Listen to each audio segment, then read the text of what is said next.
He had a ton of information on our last episode talking about networking and the form method. And we all know that, networking is something that many business owners and, well, we all, we all procrastinate on networking. So without further ado, we're going to dive into that topic a little bit more, and we're going to get some more excellent insights here. Michael, welcome to the show. Thank you, Chris. Great to be here. I love talking about networking, communication, and how it affects anybody and everybody. So I'm all in. So I actually wanted to hear it from you. What do you think is the aspect of networking that people will tend to either ignore or just put off because it's the most difficult part for them? Well, for an extrovert, it's really simple, right? But when they walk into, let's say, a networking event, they see the wall of people and they kind of back off from that. They say, you know what? I don't think I really want to do this, or they're going to do it improperly and they're going to not get the most out of the event because of their inhibitions. So, by what I am asking your viewers to do is just to listen and to think about when they go to a networking event, how they approach the person, how they speak with the person, and how they follow up with the person. And all of those are such important aspects. Um, Even the approach involves, I mean, up to and including body language, isn't that right? Absolutely. Absolutely. It's your when you first meet somebody, of course, you're going to look them square in the eyes. Now, that sounds really simple to you and me. But if you look at these 20 something kids, 30 something kids, their eyes are going all over the place because they're so distracted. You approach them, you approach, give a proper handshake. And I say a proper handshake because you don't want it to be like a dead fish. You don't want it like, oh, hi, how are you? A firm handshake because that instills confidence. So when you are confident, you're looking the person in the eye, your body language, because you square your body up to that person, everything spells confidence. And when you're more confident as a speaker, as a salesperson, then you have a little bit more attention than if you didn't. The handshake is often something that, and this is going to sound like a totally stupid question, but it's a legitimate one. And I'm sure I'm not the only one with this question. The handshake, there's often a question of, is it one pump? Is it two? I mean, I've had strong ones, I've had weak ones, I've had, the 1-2 pump, and I've had the hey, how are you doing for almost 5 minutes. So like, what's the protocol there? Well, when you shake the person's hand, like I said, it has to be firm. And you kind of have to feel it with your hand when to let go. So you go in and you shake their hand and you attempt to dislodge, to take your hand away. If the person continues to hold your hand, you can make a joke of it, you can do what you have to do. But you know what? The 1 to 2 seconds is really quite enough. Excellent. So you've gone in, you've done your handshake. What's after that? Okay, so let me just bring it back just a couple of steps. When you first walk into a networking event, they usually have sheets or forms or something so you see the layout of the land and you see what tables are there and you see who you want to speak to because that will give you a little bit of a plan, right? So that already is going to put you ahead of the mark. But you put that away and you walk into the room and you see tables set up, people talking. Pick a table, walk up to the table, don't say a word, don't talk. You're going to walk up to the table and you're going to listen. You're going to listen for the conversation. Is this a conversation that I want to be part of? Now remember, you are the professional. You are the expert in your field. You're not there to bake cupcakes with somebody and have a good time. You're there for a reason. So if the conversation comes around to you and it's not something that you want to be a part of, you haven't said a word yet, so you can politely bow out and go to the next table. But let's say that it is a conversation that you want to be a part of, and you say your two sentences of whatever, and you're saying it, you have enough behind you where I would say two of the people, let's say that they respond to you. So now you're kind of fixating on those people. Now, when you go and you start talking to that one person, let that person talk. And this is where the form comes in: family, occupation, recreation, and a message that you can get onto the same level. All that is in your head because you'll find something to speak about. So, husband, wife, sister, brother, daughter, son, little league, football, cheerleading, whatever the case may be, let them talk. Because you know what? People love to talk about themselves. They love to talk about their families. Okay. Just short of them pulling out the pictures. So you let them talk, and then you kind of sway the conversation around to occupation and say, well, what exactly do you do? And then let them expand on it. Now, you haven't identified yourself, you haven't said who you are, what you do, or anything like that. They're just talking. And then when he's done, now you're listening. That is such an important part of this. You have to listen to what he's saying, and then you pause. Why is that pause so important? Because when they speak to you, when you pause, you didn't just come right out and say something. That means that you were an active listener. You actually listened to what they had to say. And you're not saying things that you wanted to say in the conversation. You're responding to what he had said. So after all this, say, okay, you know what? I like you. I like the way that you do business. How can I make you more successful? How can I be a good referral source for you?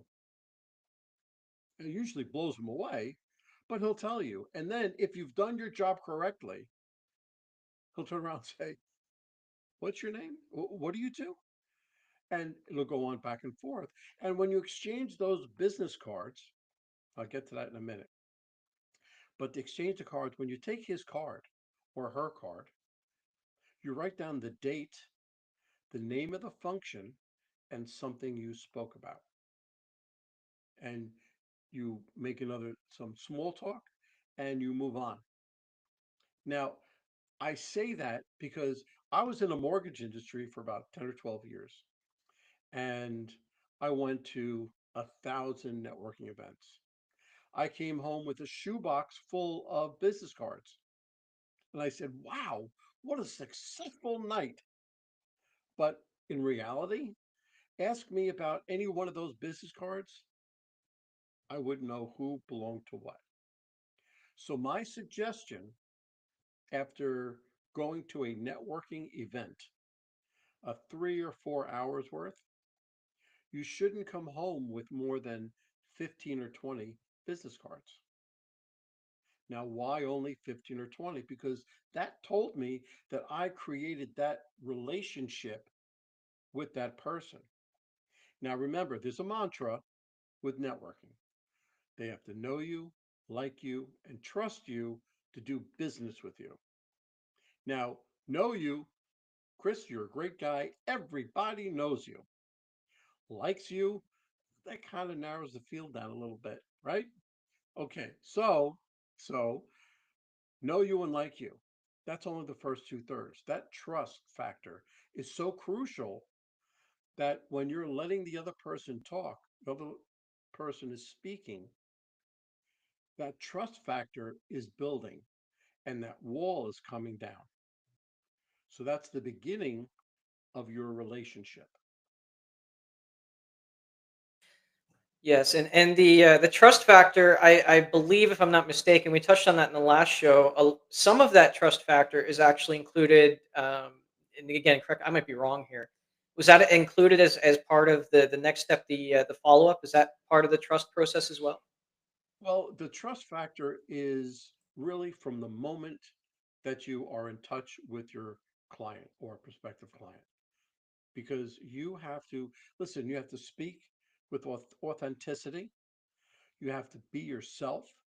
Because just imagine if you weren't yourself and you went to another event 2 weeks later and you bumped into the same person, you would have to remember what version of yourself you were. Otherwise, where is it? Okay, so my best advice would be just to be yourself, be present, but be yourself. Now, after this whole meeting process, and you have 15 or 20 cards, there is a follow up, and it's a very good follow up, but it's kind of like my secret sauce. If you do the follow up correctly, if you follow my lead, and I say only lead because there are different ways that you can do everything that I say. Listen, I'm not perfect, but this way has worked for me, and this has been my golden rule. So, you want me to go into it? Please. Okay.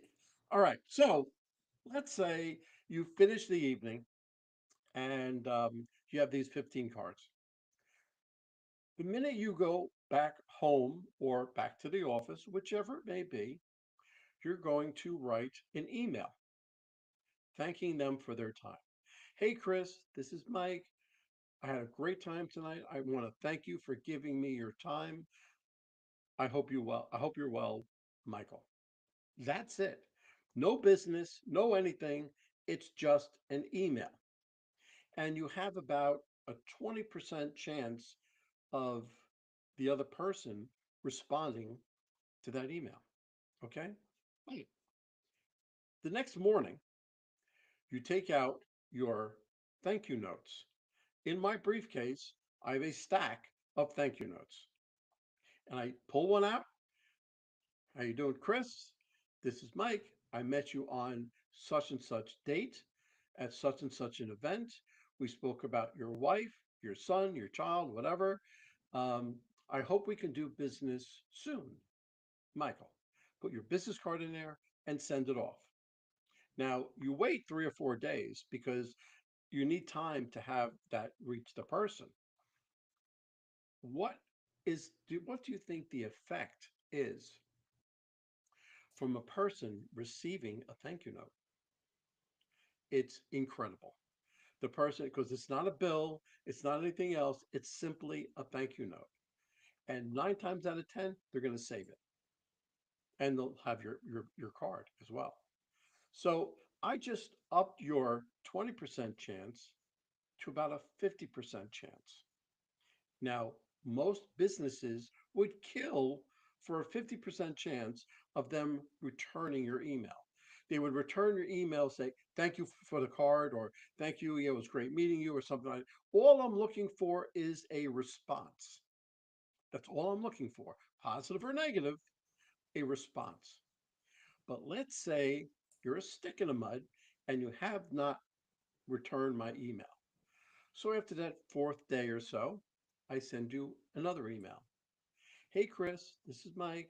I met you on such and such date at such and such an event. We spoke about your wife, son, daughter, whatever. Now, remember, I am putting this into every single email that I send you, the date, the name of the function, and everything else, because what is that going to do? I'm going to be remembered. Either I'm going to be remembered as the pain in the ass, or I'm going to be remembered as the person who follows up. So, listen, um, I hope you got my thank you note. I hope all is well, Michael, and send it. Now, I'm just assuming that you still have not sent me back an email yet. So I'm waiting about 2 days or so, 2 or 3 days. Hey, Chris, this is Mike. I met you on such and such date, such and such an event. We spoke about your wife, son, daughter, whatever. I think he was in Little League. I hope he's doing well. Listen, I just noticed that Tuesday and Wednesday of next week is pretty clear for me. How is one of those days to get together? Michael, usually, no, I'm upping it to about 50, 60, closer to 70%. There's such a good chance of you responding to either say, no, I'm really not interested, or those days look pretty good. Let me check my schedule, something like that. I need something, some sort of a response. Let's say you still didn't respond to me. Gonna write another email 2 or 3 days later. Hey, Chris, this is Mike. I met you on such date, such event. We spoke about your wife, daughter, whatever. Um, I said that Tuesday and Wednesday were pretty open for me. Tuesday kind of closed up. I'm getting a little busy. How is Wednesday? And sign it, send it off. Now, usually after all this, they're going to respond to you. But let's say that you didn't because you're that type of a person.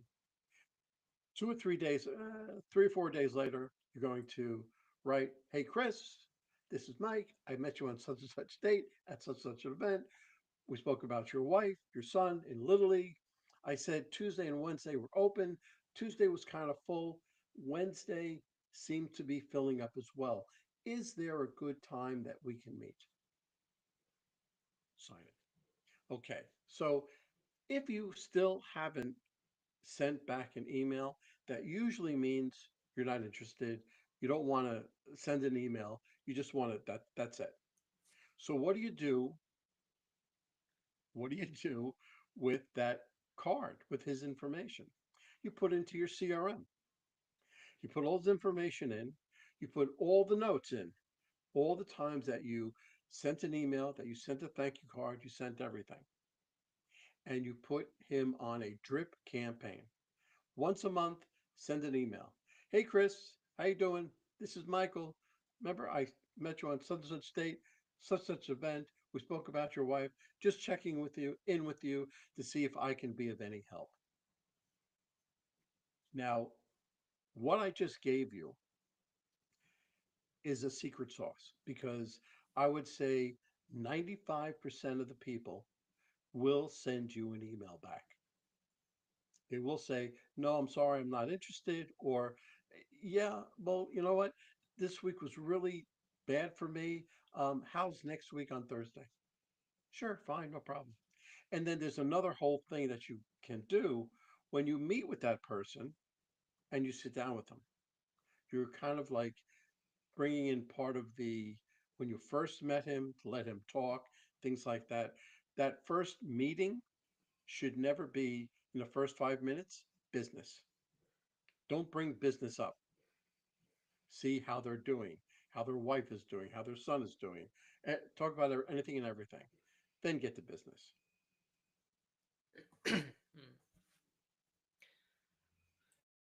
So I was trying to do some finger counting there. I mean, that's following up a total of I think it was, well, including the thank you note, about 6 times. Not 6 times. Yeah, about 6 times in 2 weeks. Eh, So the first one is the same night. The second one is a thank you note. You have to wait 3 or 4 days. So that's 4 days you touch them twice. Then of course there is always the soft connect. LinkedIn, Facebook, Instagram. You find them, you connect with them that way and say, hey, thanks for connecting with me. I just met you on such and such date. I talked about such and such, and that makes them remember because it's funny, if they're on LinkedIn, they won't necessarily remember you by emailing. It's like you're two separate people. You're kind of like, yeah, it's really bringing it together. And you could do Facebook and Instagram as well. You have to see about your platform of choice, which one you want to stick with. When I post or whenever I do any of this work, I do it all primarily on LinkedIn, but I follow it up with Facebook, Instagram, and of course I've got a YouTube channel. Well, that's actually one thing I was going to ask you. I've heard a couple of differing opinions. Some people say shotgun it. Some people say just pick one and get really good at it. I guess you're of the view that you have one you do really well, and then keep the others as sort of sidelines. Ancillary, probably, towards the main platform. I choose LinkedIn for business, and I do everything that way. When I want to connect with somebody, if I want to say, oh, okay, Chris, great, I found this article about home improvement. It's right up your alley. I thought you'd be interested, and that's it. So I'd link that with my LinkedIn connection and do it that way.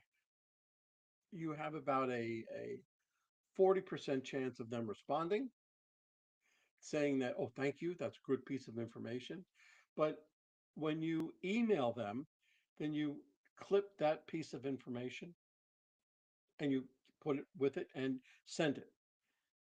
And it's usually, I have one client that's a roofer, a roofing company in Ohio, and it's a metal roofing company. And whenever something comes up when they're comparing an asphalt roof to a metal roof, there's an article, I'll clip it and I'll send it to them just to keep me top of mind. I like that. I don't think I've heard that one before. The one thing I have seen, you're talking about that drip campaign for about a month. I have had it where I've been to an event and I don't have a newsletter, but people say that you should just take that information and stick them on the newsletter. They'll unsubscribe if they feel like it. But what are your thoughts on that? Well, I don't have a newsletter either. Okay. However, when I was in the mortgage industry, I had a newsletter and I put everybody's name on it. If they want to unsubscribe, they can always unsubscribe. But you should always, as part of that follow up campaign, that drip campaign, yes, you can use a newsletter, but you don't have to. You can just word the email, you can have it in a template and have it all go out at the same time. Now, you can use those constant contact, MailChimp, and everything like that for to house all of your names if you want to send one message out to everybody. And when we're talking about, you know, uh, just being able to stick out, because again, there's like seven, well, I don't know how many different events, but there could be upwards of 700, maybe even 1,000 people at these events sometimes. How do you stand out without, how do I say this, without being over the top? Well, I, me personally, I use humor. Okay. I've always found myself to be a funny person. My kids think I'm a funny looking person. So I take all of that and I put humor in wherever I go. Whatever table I wind up at, I introduce that little bit of humor. When I'm on stages and I'm speaking about networking communication, I'm always putting in humor. I always bring in a story, because story people will remember stories more so than they would remember you.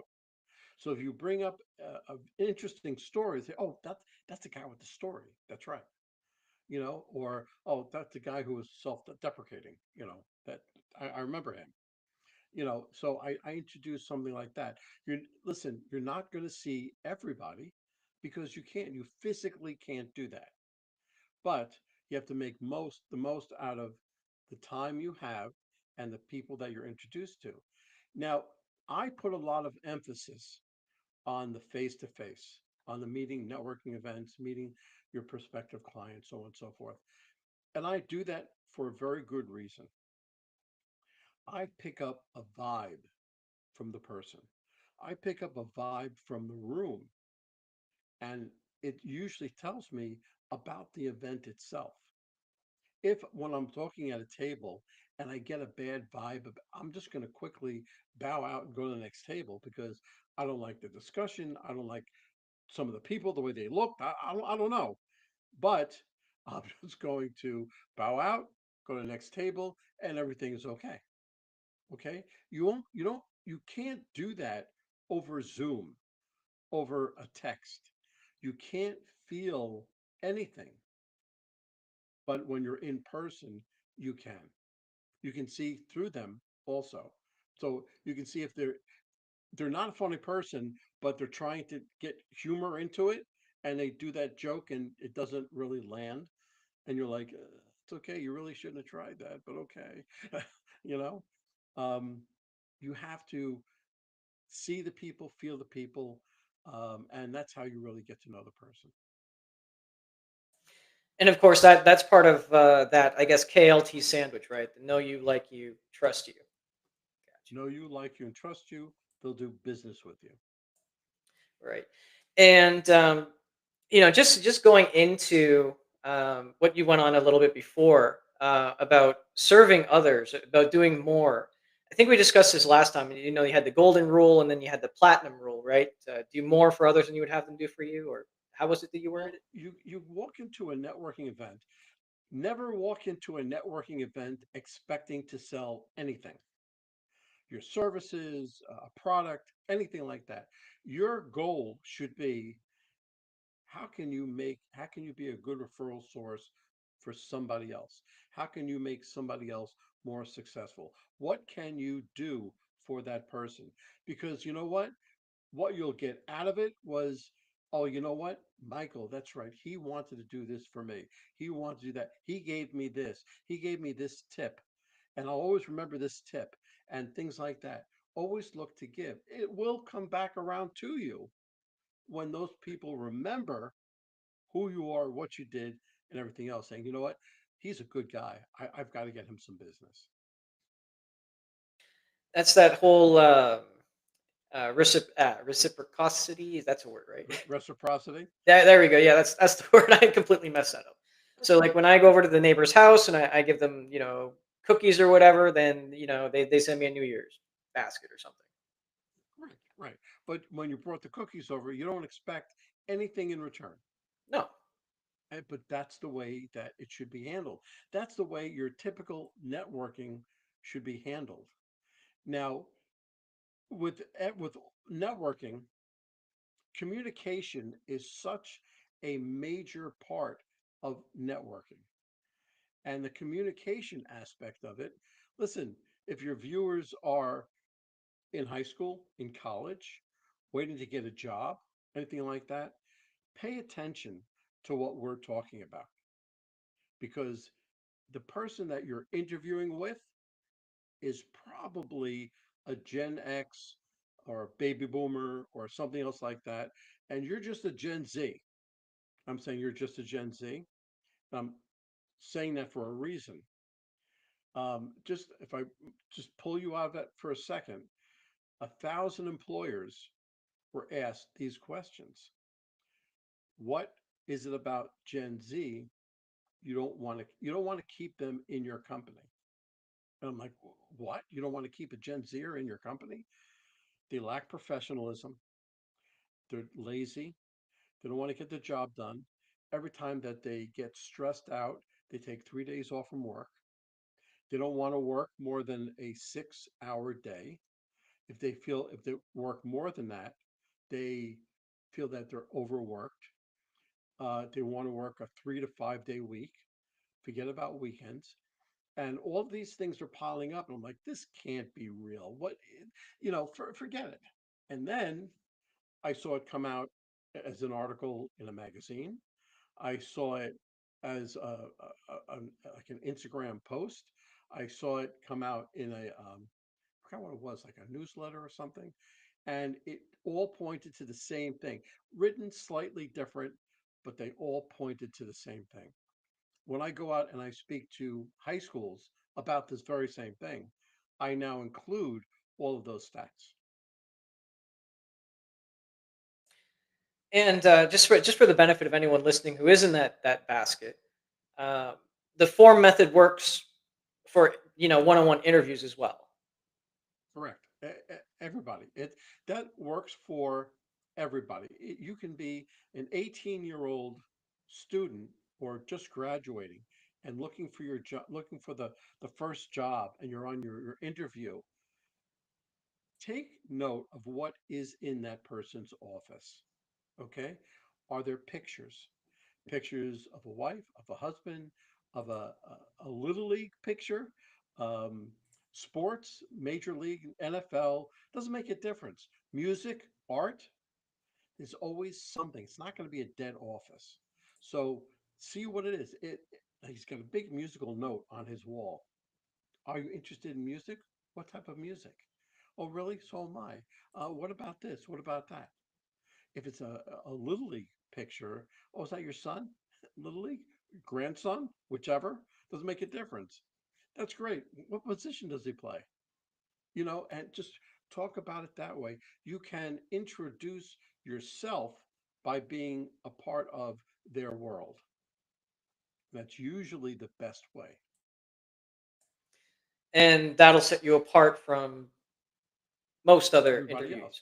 And so, all right, so let's work on this just a little bit more. You have your interview. What do you do? So you go back home and you're going to send that person an email thanking him for his time. If there's anything else I can get for you, please let me know. Otherwise, I'll await your decision. You send it off the very same night, the very same night. And it's amazing how that will put you ahead of somebody else who just walked in, handed a resume, did the interview, went home. Right, but we stop it at that, right? We don't send them the No, six. no, no, right. I was gonna a thank you note and all this, like, Yeah. Well, otherwise it becomes stalking. So, no. makes a lot of sense. Um, so their practice with business cards. I know a lot of people are using virtual business cards now. I mean, it's the same idea. You're only looking for that same amount, that same sweet spot. Yeah.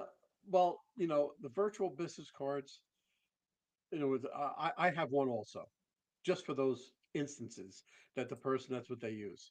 And you usually just touch your phone to it and your contact information goes in. So that's great. But you have to then take the time to go into your phone and write down all the notes that you would have on the back of your card. So it's a little more time consuming. I prefer the regular business card. Now, for your business cards, it should just be that. It's not a billboard, it's not a sign company. In other words, you don't put on everything that you do on the business card. You put down your name, your phone numbers, your email address, your website, and that's it. And then you exchange cards, you write down everything you have to do. Okay? Because when somebody looks at your card, now I know this, I owned a graphic design studio. My wife's a graphic designer. When somebody looks at your card, if it's not clean looking, they'll think twice. It gives you just that much more of an edge. Mm. So try not to be gimmicky. Don't be gimmicky. Get gimmicky? Get It, gimmicky? it get- I don't know. I threw it out there. Try not to use a gimmick. Well, then, whichever. It works. It works. Yeah, but you really you don't, if you have to rely on gimmicks, then you're not there to sell anything. You're not. What do you truly have to offer if you're relying on some gimmicks to help you get through the door? When I say be yourself, be present. If you're a fun person, you're going to come out as being a fun person. If you're a stick in the mud, well, that's where you have to learn a little, right? So when you go to networking events, and I'm a big proponent on going to networking events.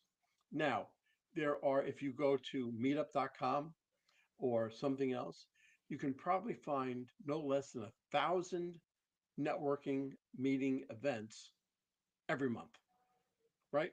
So you pick a few in your area, you go to them, join your chamber of commerce, because there each week you can kind of work on what you're saying and networking about. Afterwards, they have an after hours meeting.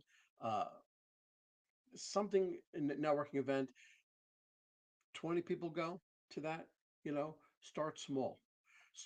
Start small because when I say this to a lot of my students that I coach, when you go out to a major networking event and you're trying to do everything that I'm telling you to do, you're going to suck.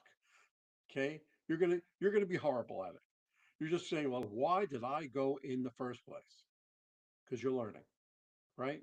You learn to do everything. So you did about 40% of the things that I wanted you to do in the order that I wanted you to do them. Well, the next time you do 50, then 60, then maybe 80, then 90. So by the fourth or fifth time, you actually got it right, and you can then begin to enjoy the networking event, because that's the other thing. You have to enjoy yourself. You have to look like you're having a decent time. Not too good, but a good time.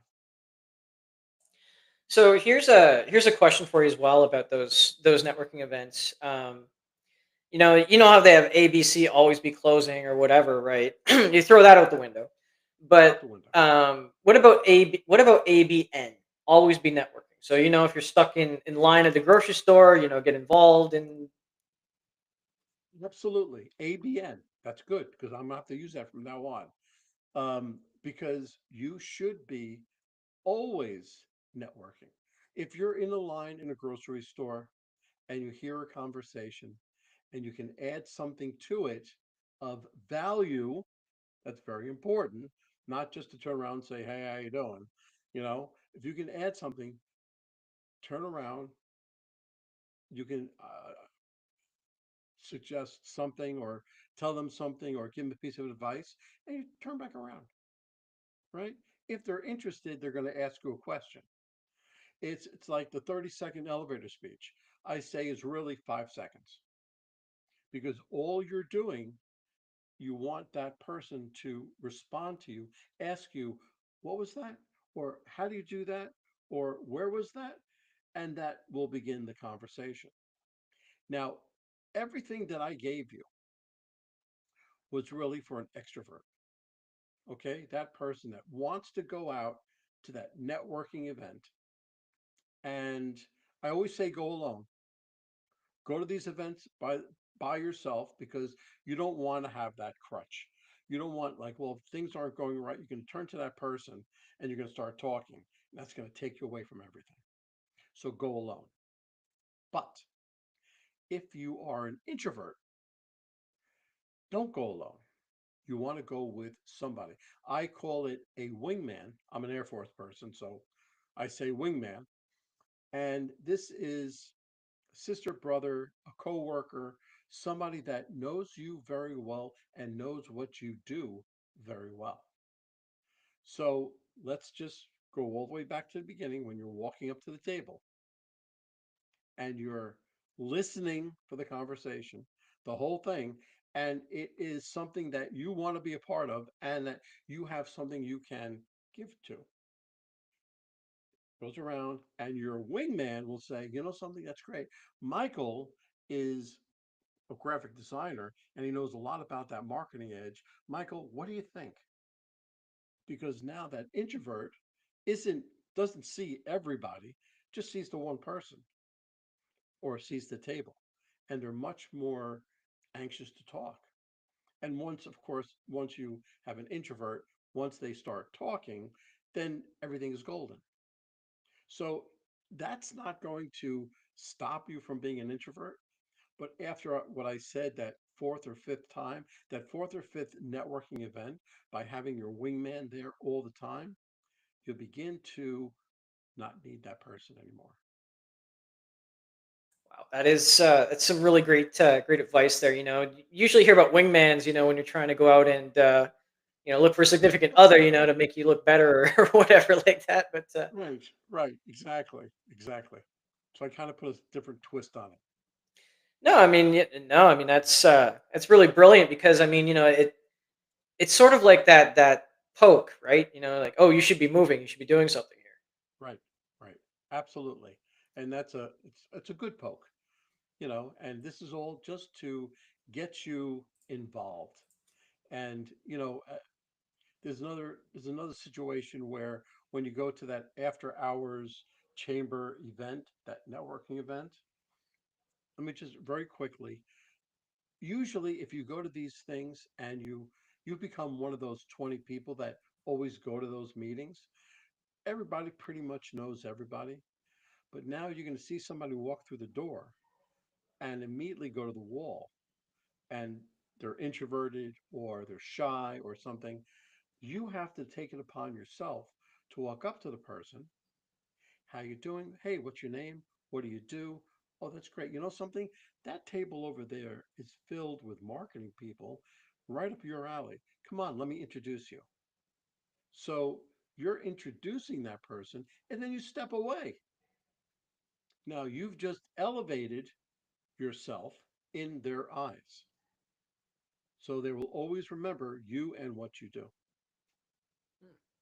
I like that. And actually, this has been a really great conversation. We're coming up pretty close to time.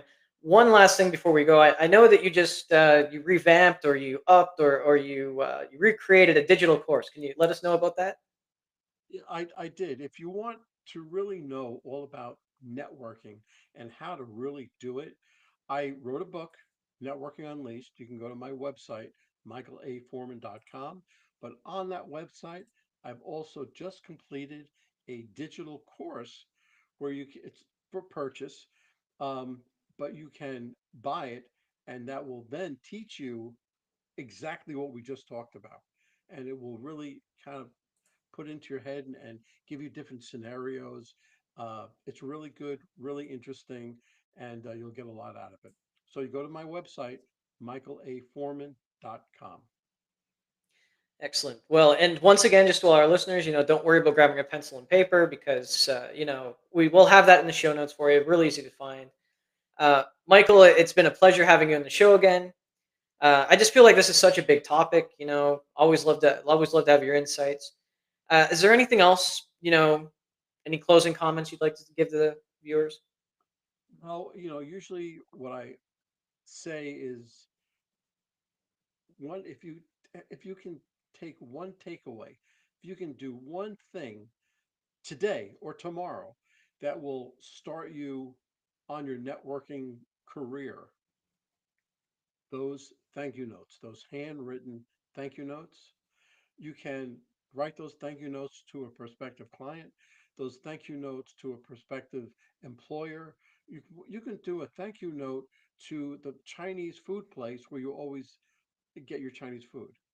You can write that thank you note to just about anybody, and it will elevate you, but what those people think of you. You know, I might just have to start doing that with DoorDash, Skip the Dishes, and Amazon so they stop running over my mailbox. Probably.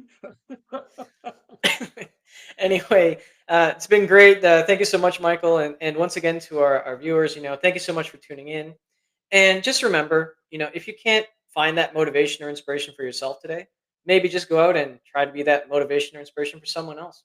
And we'll see you again next time. Sounds good. Yeah. All right. There we go. How's that, Chris?